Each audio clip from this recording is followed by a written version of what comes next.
Today we take a look at an incredible option if you're looking for a cheap wireless pair of ANC headphones.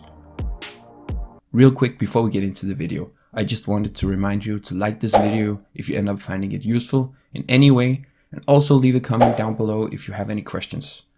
Also, I would really appreciate it if you subscribe to my channel so I can continue to deliver the best content possible. There's a lot of reasons to why these headphones I'm gonna show you today is a great option, but the main reason is the durability and reliability of these. I've had them for over 4 years and they still work just as good as new. They're not a better set of headphones than any of the expensive options, and they're not even as good, but they don't have to be because they deliver such a good value. To make it easy to decide if these are good enough for your needs, I will start by talking about what features you won't get with these that you will with more expensive options. You won't get an app to control your headphones, and therefore there's no EQ option or tracking option, or really anything else associated with the app. There's some okay ANC, more on that later, but there is no option to amplify the surroundings. Furthermore, you won't get the newest version of Bluetooth, but only version 4.1. But in reality this is not a problem. I have experienced no connection problems during my time with these. Also, there's no Type-C port, instead it charges via micro USB. And lastly, these are not over-ear headphones. They will rest on top of your ears, which might make them less comfortable for long sessions of use. Now that we got that out of the way, let's talk about what you are getting. You're getting an overall great pair of headphones. They come in a nice basic hard case with a compartment for cables. The general build is soft touch plastic, which does not feel cheap at all, and the adjustable sides is reinforced with aluminium, which just adds to the overall great feel. The Aero Freedom has great padding on the headband. In my experience, they were comfortable for up to 3 hours of continuous use. However, I could have used them for longer if the padding on the ear pads was a little thicker and softer.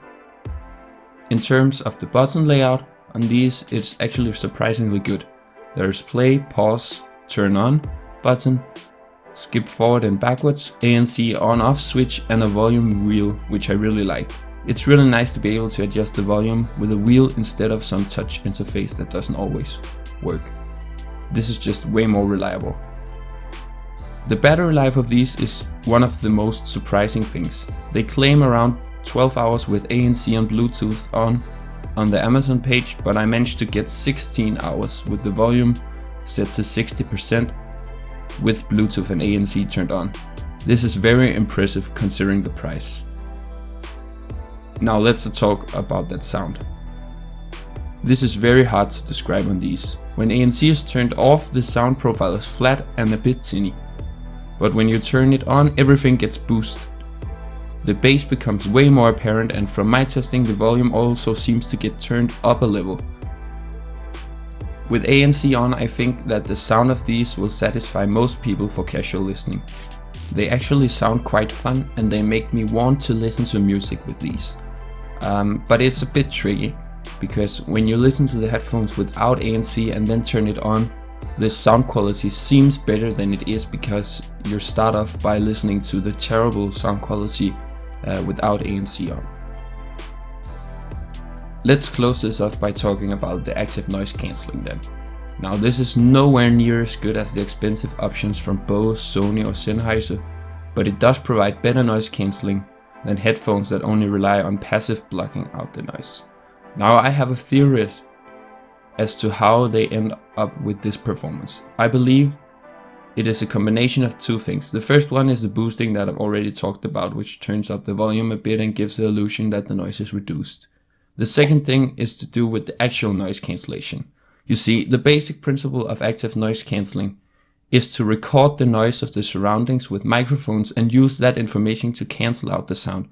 Basically, sound moves in waves, and ANC records these audio waves and creates new ones that cancel out the ones of the noise. This is called constructive interference. My theory is that these headphones don't use their microphones to record noise, but instead use a preset profile to reduce noise. This would explain why the noise reduction is not the best. I tested this by putting tape over the microphones, and sure enough, the noise reduction did not change at all after blocking the microphones. This confirms that the ANC is not recording the live noise, but instead using some kind of preset profile. So do I think that these is worth buying? Of course I do.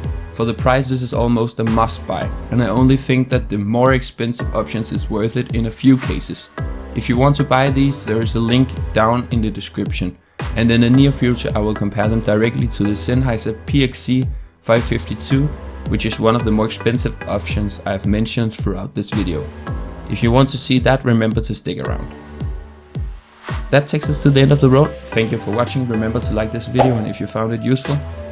And if you have any questions, be sure to ask them down in the comment section below and I will do my best to answer them. Also, I would really appreciate it if you subscribe to my channel, and then I will promise you that I will do my best to deliver some great content. That has been all. I will see you next time.